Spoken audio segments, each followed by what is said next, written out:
வெயிலின் தாக்கம் குறைந்து மெல்ல இருள் சூழத் தொடங்கிய அந்த மாலை பொழுது இளங்கோவிற்கு ஒரு புதுவிதமான அமைதியை தந்தது. பல்கலைக்கழகத்தின் இறுதித் தேர்வுகள் முடிந்து ஒரு பெரிய சுமை இறங்கிய நிம்மதியுடன் அவன் தன் வீட்டிற்குள் நுழைந்தான். கையில் இருந்த புத்தக பையை தோளில் மாற்றியவாறு, "அம்மா, நான் வந்துட்டேன்" என்று குரல் கொடுத்தான். வீட்டின் ஹாலில் மெல்லிய சிரிப்பொலி கேட்டது. வழக்கமாக தொலைக்காட்சி சத்தமோ அல்லது அம்மாவின் சமையலறை பாத்திர சத்தமோ தான் கேட்கும். ஆனால் இன்று யாரோ ஒரு பெண்ணின் கலகலப்பான சிரிப்பு அந்த வீட்டின் சுவர்கள் எங்கும் எதிரொலித்தது. உள்ளே நுழைந்த இளங்கோவின் கால்கள் சட்டென நின்றன. சோபாவில் அவன் தாய் மரகதம் அமர்ந்திருக்க அவருக்கு மிக அருகில் ஒரு பெண் அமர்ந்திருந்தாள். அவளை பார்த்ததும் இளங்கோவிற்கு சட்டென அடையாளம் தெரியவில்லை. ஆனால் அந்த முகம் ஏதோ ஒரு பழைய நினைவை அவனுள் தட்டியது. "வா இளங்கோ, இங்க பாரு யார் வந்திருக்காங்கன்னு" என்றார் மரகதம். தன் முகத்தில் படர்ந்திருந்த மகிழ்ச்சியை மறைக்க முடியாமல் அந்த பெண் மெல்ல திரும்பி இளங்கோவை பார்த்தாள். இளங்கோ திகைத்து நின்றான். அவள் சரஸ்வதி சித்தி. அவன் கடைசியாக சித்தியை பார்த்தபோது அவனுக்கு 10 வயது இருக்கும். அதன் பிறகு சித்தி தன் கணவருடன் வெளியூர் சென்று விட்டாள். சில ஆண்டுகளுக்கு முன்பு அவர் ஒரு விபத்தில் இயற்கை எய்திய பிறகு சித்தி யாரிடமும் பேசாமல் தனிமையிலேயே காலத்தை கழித்து வந்ததாக அம்மா அடிக்கடி வருத்தப்படுவார். இப்போது அவன் முன் அமர்ந்திருக்கும் சரஸ்வதி சித்திக்கு சுமார் 38 வயது இருக்கும். ஆனால் அந்த வயது அவளுடைய வசீகரத்தை குறைக்கவில்லை. இளஞ்சிவப்பு நிற புடவையில் கலைந்திருந்த கேசத்தை ஒதுக்கிவிட்டு அவள் புன்னகைத்த போது அந்த இடமே இன்னும் பிரகாசமானது போல இளங்கோவிற்கு தோன்றியது. "என்ன இளங்கோ, அப்படியே நிற்கிற? சித்தியை அடையாளம் தெரியலையா? ஆளே நல்லா வளர்ந்துட்டியே" என்று சரஸ்வதி தன் மென்மையான குரலில் கேட்டாள். "சித்தி, நீங்களா? நிஜமாவே நம்ப முடியல. எவ்வளவு வருஷம் ஆச்சு" என்று வியப்புடன் அருகில் சென்றான். "இளங்கோ, சரசுவோட வீட்டில் இப்ப வேலை நடந்துட்டு இருக்கு இளங்கோ. அதான் ஒரு சில மாசம் இங்கேயே தங்கிட்டு போகலாம்னு கூட்டிட்டு வந்தேன். அவ அங்க தனியா இருக்கிறது எனக்கும் கவலையா இருந்தது" என்றார் மரகதம். "ரொம்ப சந்தோஷம் சித்தி. நீங்க இங்க வந்ததே இந்த வீட்டுக்கு ஒரு புது கலை வந்துருச்சு" என்றான் இளங்கோ இயல்பாக. சரஸ்வதி அவனை ஏறெடுத்து பார்த்தாள். அவளுடைய அந்த பார்வையில் ஒரு மெல்லிய நன்றியும் இத்தனை கால தனிமைக்கு பிறகு ஒரு பாதுகாப்பான இடத்திற்கு வந்த நிம்மதியும் தெரிந்தது. "இனி இந்த வீடு அமைதியா இருக்காது இளங்கோ. உன் சித்தி வந்தாச்சுல, பழைய கதையெல்லாம் பேசி தீர்க்க போறோம்" என்று மரகதம் சிரித்துக்கொண்டே சமையலறை நோக்கி சென்றார். அம்மா சென்ற பிறகு அந்த ஹாலில் ஒரு கணம் மௌனம் நிலவியது. சரஸ்வதி சித்தி தற்செயலாக தன் புடவை தலைப்பை சரி செய்தாள். இளங்கோ அவளையே பார்த்து கொண்டிருந்தான். அவளுடைய அமைதியான தோற்றமும் அந்த வசீகரமான முகமும் ஏனோ அவனுக்குள் ஒரு சொல்ல தெரியாத மரியாதையையும் ஈர்ப்பையும் ஏற்படுத்தியது. "தேர்வு எல்லாம் நல்லா எழுதினியா இளங்கோ" என்று சரஸ்வதி மௌனத்தை கலைத்தாள். நல்லா பண்ணியிருக்கேன் சித்தி. இனி 1 மாசம் லீவு தான்" என்றான் அவன்.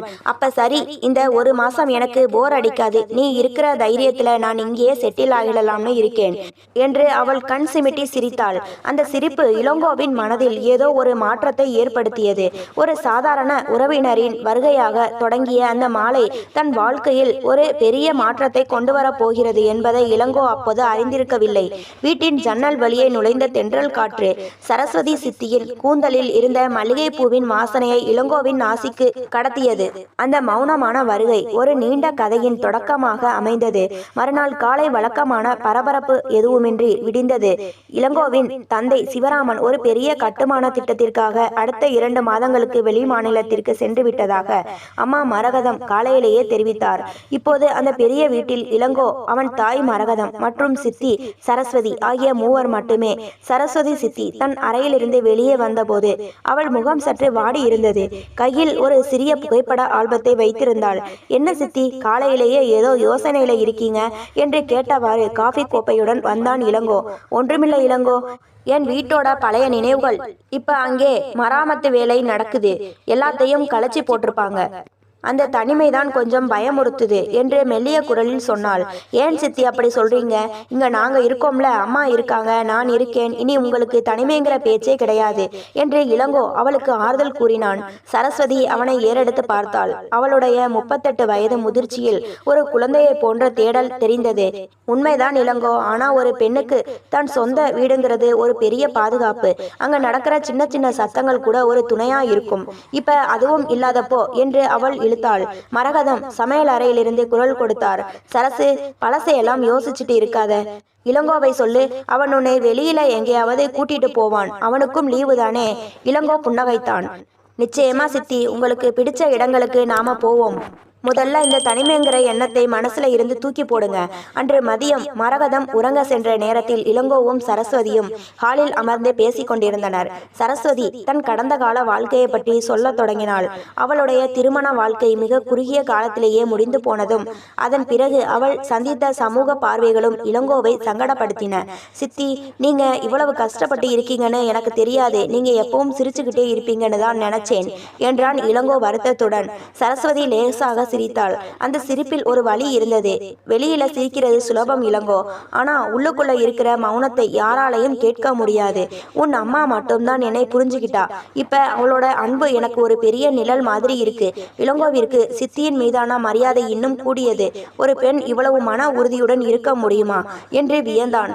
அவளுடைய பேச்சில் இருந்த நிதானமும் ஒவ்வொரு வார்த்தையிலும் தெரிந்த அந்த பக்குவமும் அவனை வெகுவாக ஈர்த்தன. அன்று மாலை சரஸ்வதி சித்தி ஜன்னல் ஓரம் அமர்ந்து வெளியே பெய்ய தொடங்கிய மழையை பார்த்து கொண்டிருந்தாள். அவளுடைய கண்கள் எதையோ தேடுவது போல இருந்தன. இளங்கோ அவளுக்கு பிடித்தமான ஒரு நாவலை எடுத்துக்கொண்டு வந்து கொடுத்தான். இதை படிங்க சித்தி, உங்க மனசுக்கு இதமா இருக்கும் என்றான்.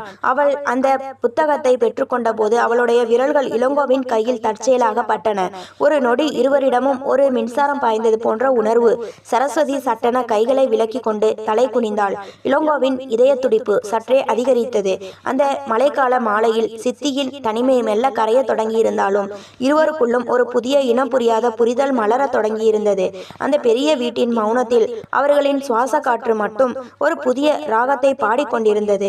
அன்றைய பகல் பொழுது முழுவதும் பெய்த மழை ஓய்ந்திருந்தாலும் இரவு நேரத்து குளிர் காற்றில் ஒரு ஈரப்பதம் கலந்திருந்தது. வீடே அமைதியில் மூழ்கி இருந்தது. கடிகாரத்தின் முட்கள் நள்ளிரவு 1 மணியை தாண்டி இருந்தன. ஆழ்ந்த உறக்கத்தில் இருந்த இளங்கோவிற்கு தாகம் எடுக்கவே மெல்ல கண்கள் விழித்தான். அறைக்குள்ளேயே இருந்த தண்ணீர் பாட்டில் காலியாக இருக்கவே சமையலறைக்கு சென்று தண்ணீர் குடிக்கலாம் என தீர்மானித்து அறை கதவை மெல்ல திறந்தான். ஹாலின் மின் விளக்குகள் அணைக்கப்பட்டிருந்தாலும் பால்கனி வழியாக வந்த நிலவொளி மங்களாக படர்ந்திருந்தது. சமையலறை நோக்கி செல்ல முயன்ற இளங்கோவின் கால்கள் சட்டென தையல் போட்டார் போல நின்றன. ஹாலின் மூலையில் இருந்த சோபாவில் 2 உருவங்கள் அமர்ந்திருப்பது தெரிந்தது. கூர்ந்து கவனித்த போது அது அவன் தாய் மரகதமும் சித்தி சரஸ்வதியும் என்பது புரிந்தது. ஏன் இந்த நள்ளிரவில் இருவரும் தூங்காமல் பேசிக் கொண்டிருக்கிறார்கள்? ஏதோ ஒரு முக்கிய விஷயம் என்று இளங்கோவின் உள்ளுணர்வு சொல்லியது. அவன் அங்கே நின்றிருப்பது அவர்களுக்கு தெரியவில்லை. ஆர்வமும் ஒருவித தயக்கமும் கலந்த நிலையில் அவன் அங்கேயே மறைந்து நின்று கவனிக்க தொடங்கினான். சரஸ்வதி சித்தி தேம்பி அழுது கொண்டிருந்தாள். மரகதம் அவளுடைய தோள்களை அணைத்தபடி அவளது தலையை வருடி கொடுத்து கொண்டிருந்தார். சரசு, அழாதேமா, மனசுல இருக்கிறதை சொல்லு என்றார் மரகதம் கனிவான குரலில். சரஸ்வதி தன் கண்ணீரை துடைத்து கொண்டு தழுதழுத்த குரலில் பேச தொடங்கினாள். அக்கா, இந்த தனிமை என்னை மெல்ல மெல்ல கொல்லுதுக்கா. பகல் முழுக்க எல்லோரோடையும் சிரிச்சு பேசிட்டு இருந்தாலும் இந்த இருட்டுல மட்டும் என்னால தனியா இருக்க முடியல. மனசுக்கும் வாழ்க்கைக்கும் துணையா ஒருத்தர் வேணும்னு ஆழமா தோணுது. ஆனா அவள் சற்றே நிறுத்தி ஒரு பெருமூச்சு விட்டாள். ஆனா இந்த சமூகம் என்னை எப்படி பார்க்கும்? ஒரு கைம்பெண் மறுபடியும் ஒரு துணையை தேடுறது தப்புன்னு தானே இவங்க பேசுறாங்க. 38 வயசுல இது தேவையான்னு கேட்பாங்களே அக்கா, எனக்கு பயமா இருக்கு என்று கூறி மீண்டும் விம்மினாள். மரகதம் அவளை இன்னும் நெருக்கமாக அணைத்து கொண்டார்.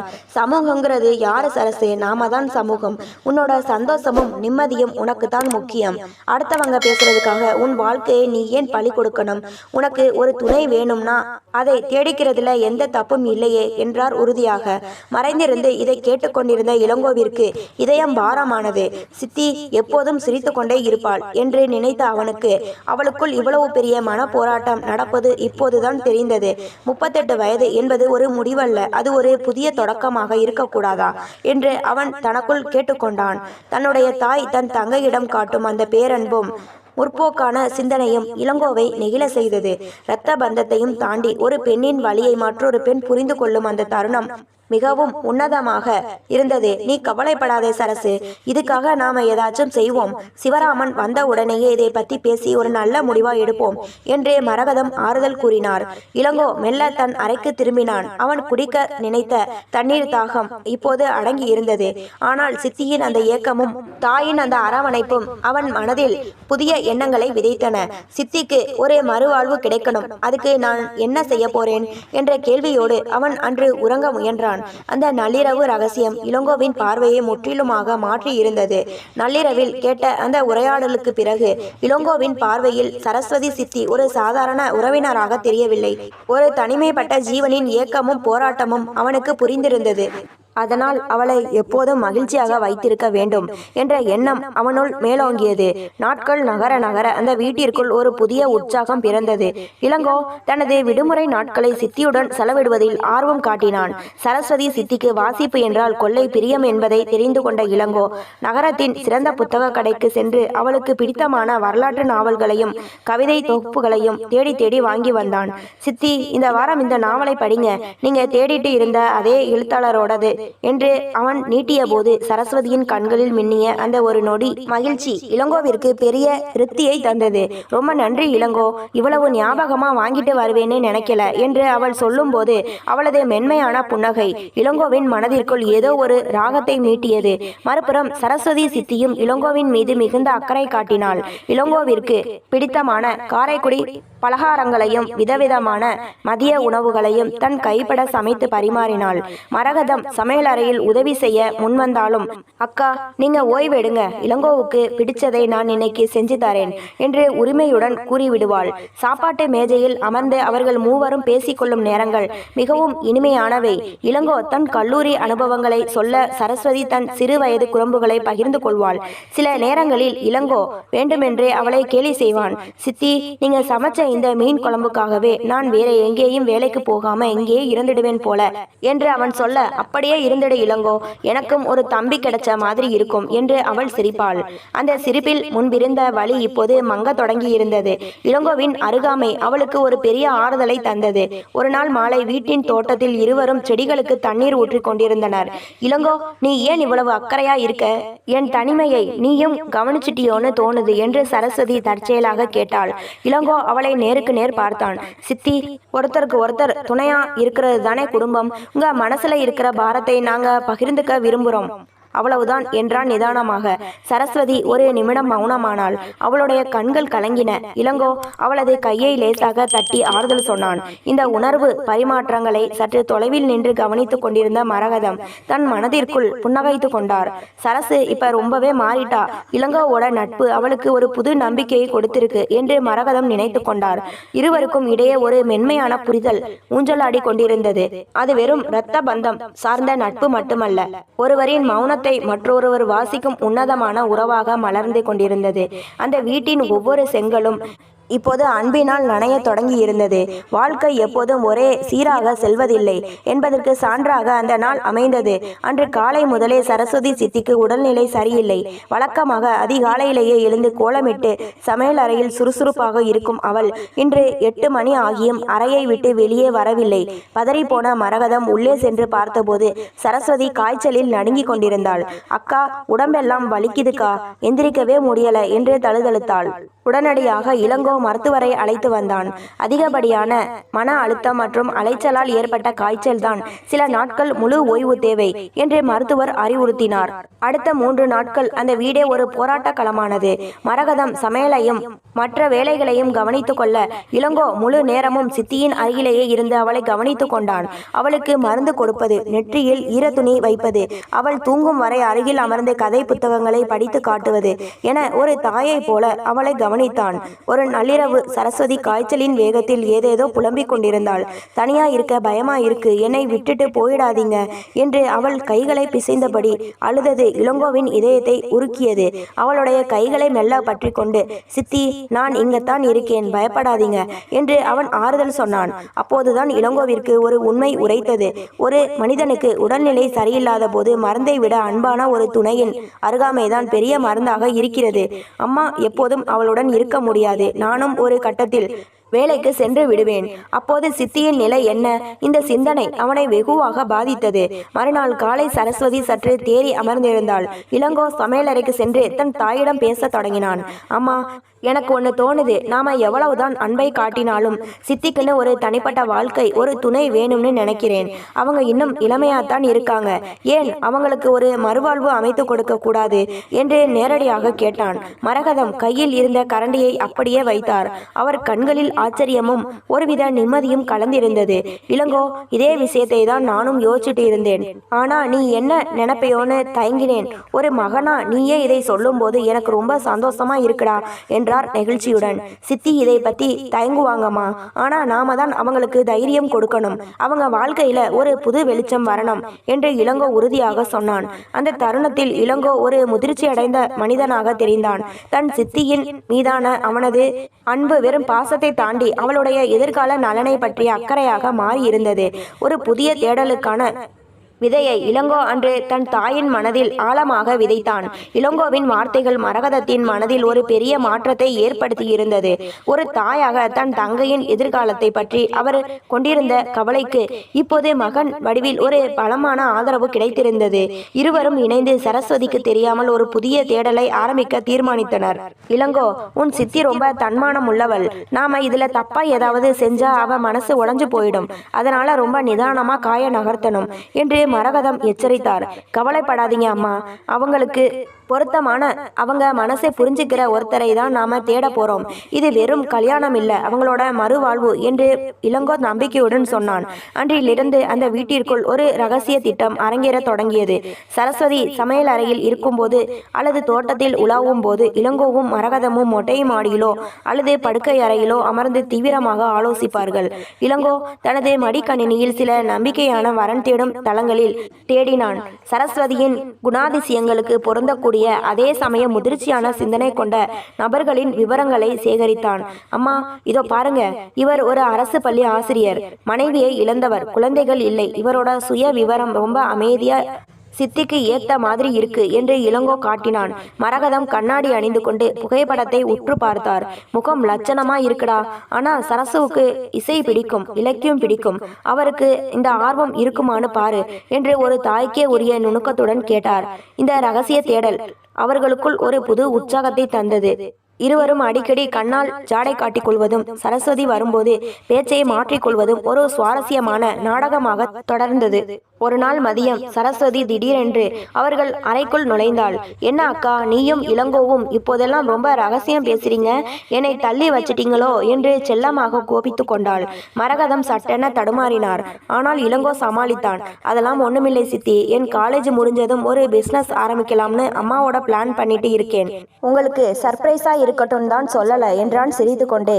சரஸ்வதி அதை நம்பி புன்னகைத்தாள். அப்படியா, என் தம்பி பெரிய ஆளா வரணும் என்று அவன் தலையை வருணினான். அவளுடைய அந்த தூய்மையான அன்பு இளங்கோவை இன்னும் உறுதியாக செயல்பட தூண்டியது. ஒவ்வொரு வரனையும் அலசி ஆராய்ந்தனர். அவர்கள் தேடுவது வெறும் ஒரு ஆணை அல்ல, சரஸ்வதியின் மௌனத்தை பகிர்ந்து கொள்ளும் ஒரு உன்னதமான துணையை. அந்த தேடலில் ஒரு தெளிவு இருந்தது. மரகதம் தன் கணவர் சிவராமனுக்கு தொலைபேசியில் அழைத்து விஷயத்தை சொன்னார். அவரும் இளங்கோ சொல்றதுதான் சரி, நான் வரதுக்குள்ள நீங்க ஒரு நல்ல முடிவுக்கு வாங்க என்று ஊக்கம் கொடுத்தார். அந்த வீட்டின் சுவர்களுக்குள் ஒரு மௌனமான புரட்சி நடந்து கொண்டிருந்தது. சரஸ்வதிக்கு தெரியாமலேயே அவளுடைய வாழ்வில் அடுத்த அத்தியாயத்திற்கான வரிகள் எழுதப்பட தொடங்கின. அந்த தேடல் வெறும் வரனை நோக்கியது மட்டுமல்ல, ஒரு பெண்ணின் இழந்த மகிழ்ச்சியை மீட்டெடுக்கும் புனிதமான பயணமாக மாறி இருந்தது. சரஸ்வதி சித்தியின் மறுவாழ்வுக்கான தேடல் ஒரு புறம் தீவிரமாக நடந்து கொண்டிருக்க, அந்த வீட்டிற்கு ஒரு வசந்த காற்றை போல வந்து சேர்ந்தார் ஆயிஷா. அவர் சரஸ்வதி சித்தியின் கல்லூரி தோழி. பல ஆண்டுகளுக்கு பிறகு தோழியை தேடி வந்திருந்த அவருக்கு மரகதம் முகம் மலர வரவேற்பு அளித்தார். ஆயிஷா வந்த அந்த முதல் நாளே வீட்டின் சூழலே மாறி போனது. அவர் ஒரு மென்மையான சுபாவம் கொண்டவர் என்றாலும் பேசுவதில் மிகுந்த சாமர்த்தியசாலி, எதையும் நேர்மறையாக பார்க்கும் குணம் கொண்டவர். சரசு, உன் அக்கா வீட்டை ஒரு நந்தவனமா மாத்தி வச்சிருக்காங்க.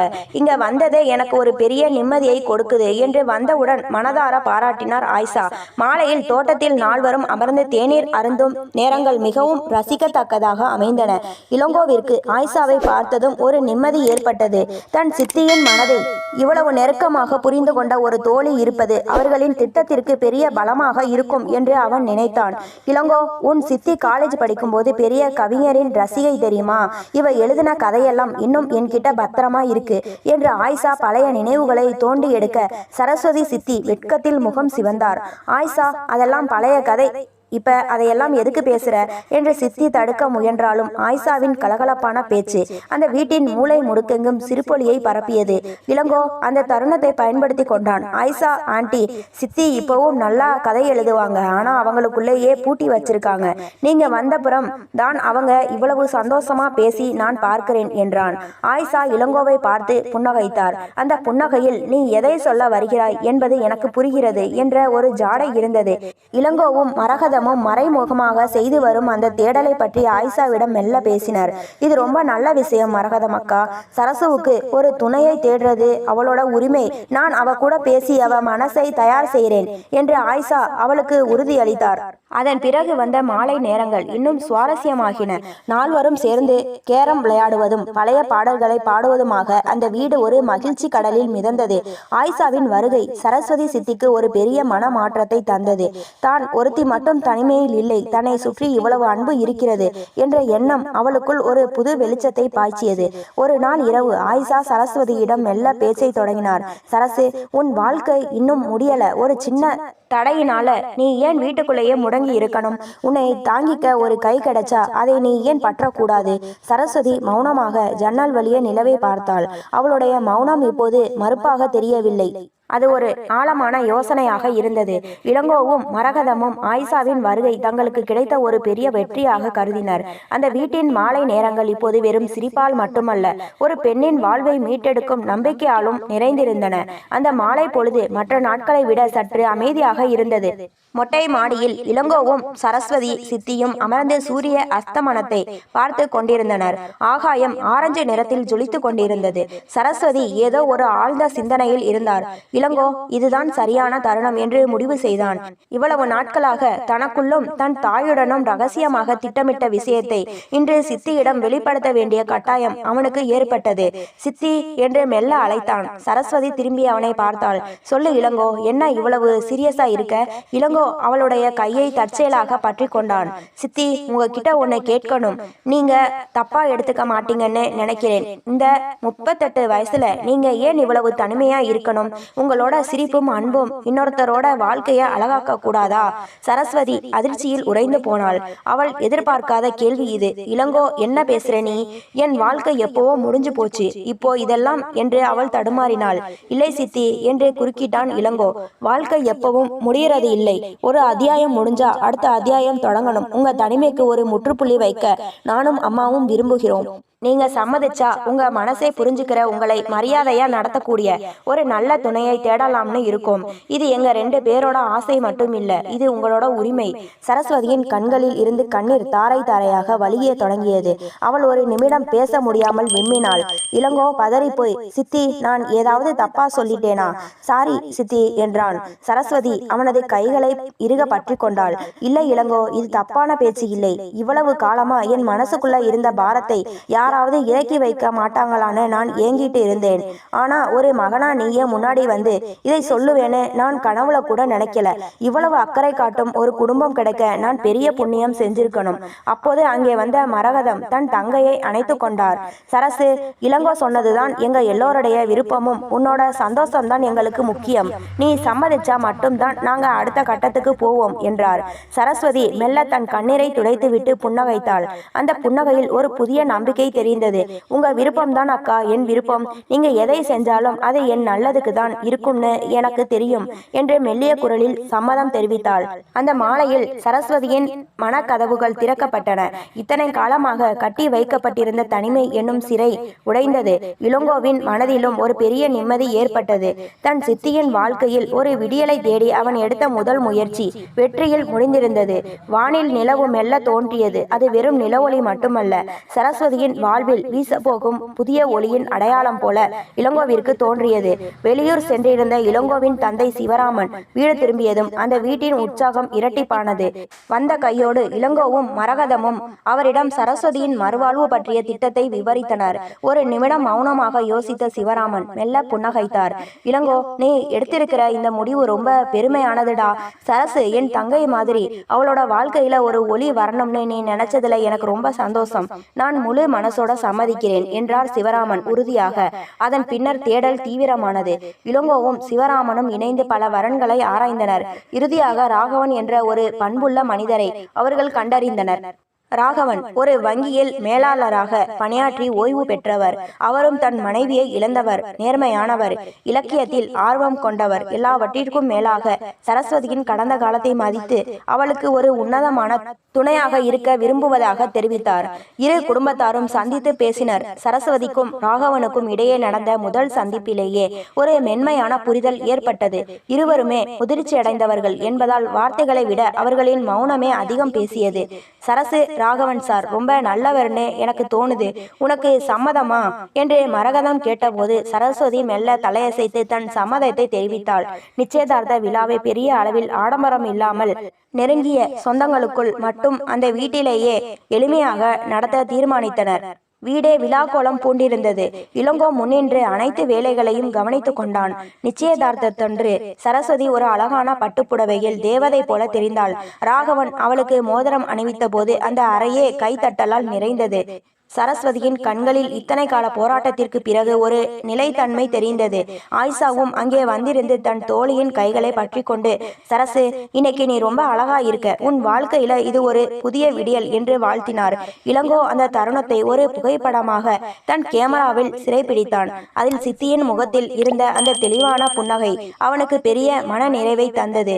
அம்மா பாருங்க, சித்தி எவ்வளவு சந்தோஷமா இருக்காங்க என்று இளங்கோ தன் தாயிடம் மெல்ல சொன்னான். மரகதம் நெகிழ்ச்சியுடன், எல்லாம் உன்னாலதான் இளங்கோ, ஒரு மகனா நீ முன்ன நின்று இதை செஞ்சதுதான் இதற்கு காரணம் என்றார். அந்த எளிமையான நிச்சயதார்த்த விழா வெறும் இரண்டு மனிதர்களை இணைக்கும் சடங்கல்ல. அது ஒரு குடும்பத்தின் புரிதலையும் ஒரு பெண்ணின் கௌரவத்தையும் மீட்டெடுக்கும் உன்னதமான நிகழ்வாக அமைந்தது. அன்று இரவு அந்த வீட்டின் விளக்குகள் வழக்கத்தை விட அதிக பிரகாசத்துடன் எரிந்து கொண்டிருந்தன. அந்த அதிகாலை பொழுது மங்கள இசை முழங்க விடிந்தது. இளங்கோவின் வீடு இதுவரை கண்டிராத ஒரு தெய்வீக கலை கட்டியிருந்தது. வாசலில் கட்டப்பட்டிருந்த பச்சை குருத்தோலை தோரணங்களும் வாசனை வீசும் மல்லிகை பூக்களும் அந்த வீட்டின் மகிழ்ச்சியை பறைசாற்றின. இன்று சரஸ்வதி ராகவன் இணையரின் திருமண நாள். சரஸ்வதி சித்திக்கு இன்று ஒரு தனி அழகு கூடியிருந்தது. வெளிர் ஊதா நிற பட்டுப்புடவையில் நெற்றியில் சிறிய திலகமிட்டு முகத்தில் ஒரு அமைதியான நிதானத்துடன் அவள் அமர்ந்திருந்தாள். கடந்த காலத்தின் வழிகள் அனைத்தும் மறைந்து எதிர்காலத்தின் மீதான ஒரு புதிய நம்பிக்கை அவள் கண்களில் மின்னியது. இளங்கோ கல்யாண வேலைகளில் மிக தீவிரமாக இருந்தான். விருந்தினர்களை வரவேற்பது முதல் சடங்குகளை முன்னின்று நடத்துவது வரை ஒரு வீட்டு பெரியவரை போல பொறுப்பேற்று செய்தான். முகூர்த்த நேரம் நெருங்கியது. மணமேடையில் ராகவன் அமர்ந்திருக்க மரகதம் சரஸ்வதியை அழைத்து வந்து அமர வைத்தார். அந்த தருணத்தில் சிவராமன் இளங்கோவை பார்த்து சைகை செய்தார். இளங்கோ, உன் சித்திக்கு நீதான் தாரை வார்த்து கொடுக்கணும். அவளை ஒரு மகளா நினைச்சி பார்த்ததும் நீதான், அவளுக்கு ஒரு விடியலை தேடி கொடுத்ததும் நீதான் என்றார் சிவராமன் நெகிழ்ச்சியுடன். இளங்கோவின் கண்கள் கலங்கின. அவன் மேடைக்கு சென்று தன் சித்தியின் கைகளை பற்றி ராகவனின் கைகளில் ஒப்படைத்தான். ராகவன் சார், எங்க சித்தியை விட ஒரு சிறந்த குணம் கொண்ட பெண்ணை உங்களால் பார்க்க முடியாது. அவர்களை எப்போதும் இதே புன்னகையோட வச்சிருப்பீங்கன்னு நம்புறேன் என்றான். இளங்கோவின் குரல் லேசாக தழுதழுத்தது. ராகவன் இளங்கோவின் கைகளை அழுத்தி பிடித்து, நிச்சயமாக இளங்கோ, உன் அன்புக்கு நான் என்றும் பாத்திரமாக இருப்பேன் என்று உறுதியளித்தார். ராகவன் சரஸ்வதியின் கழுத்தில் மங்கள நான் கட்டிய போது அந்த திருமண மண்டபமே அச்சதை தூவி வாழ்த்தியது. ஆயிஷா தன் தோழியின் கைகளை பற்றி கொண்டு ஆனந்த கண்ணீர் வடித்தார். மரகதம் தன் தங்கை ஒரு நல்ல இடத்திற்கு சென்று விட்டாள் என்ற நிம்மதியில் சிவராமனின் தோளை பற்றி கொண்டார். விழா முடிந்து அனைவரும் விடை பெற்றனர். சரஸ்வதி சித்தி ராகவனுடன் தன் புதிய வாழ்க்கையை தொடங்க புறப்பட்ட போது இளங்கோவின் அருகில் வந்து நின்றாள். இளங்கோ, நீ எனக்கு செஞ்சது வெறும் உதவி இல்லை, ஒரு பெண்ணோட கௌரவத்தை மீட்டு கொடுத்திருக்க. இந்த உலகம் எத்தனையோ விதமா பேசினாலும் என் குடும்பம் என் பக்கத்துல நிற்குங்கிற தைரியத்தை நீ எனக்கு கொடுத்த என்று கூறி அவன் தலையை வருடினாள். அவர்கள் சென்ற பிறகு அந்த வீட்டின் அமைதியில் இளங்கோ ஜன்னல் ஓரம் அமர்ந்தான். ஆரம்பத்தில் இது ஒரு பெரிய ரகசியம் போல தெரிந்தது. ஆனால் அந்த ரகசியம் என்பது தவறான ஒன்று அல்ல. அது ஒரு பெண்ணின் தனிமைக்கு தரும் மரியாதை, ஒரு குடும்பத்தின் மாறாத பாசம். அன்பு என்பது வெறும் வார்த்தை அல்ல, அது செயலில் காட்ட வேண்டிய அரவணைப்பு என்று அவன் உணர்ந்தான். ராகவன் இப்போது அந்த பெரிய குடும்பத்தில் ஒரு புதிய உறுப்பினராக சேர்ந்திருந்தார். சித்தி சரஸ்வதிக்கு இப்போது ஒரு வலுவான நிழற்குடை கிடைத்திருந்தது. வீட்டில் ஆட்கள் குறைந்திருந்தாலும் அந்த அறைகள் எங்கும் அன்பு மட்டும் குறையாமல் இன்னும் அடர்த்தியாக நிறைந்திருந்தது. இளங்கோவின் மனது இப்போது லேசாக இருந்தது. ஒரு புதிய விடியல் அந்த வீட்டின் வாசலில் புன்னகைத்து கொண்டிருந்தது. இது போன்ற கதைகளை தொடர்ச்சியாக கேட்க லைக் பண்ணுங்க, ஷேர் பண்ணுங்க, கமெண்ட் பண்ணுங்க, மறந்து விடாமல் சப்ஸ்கிரைப் பண்ணுங்க.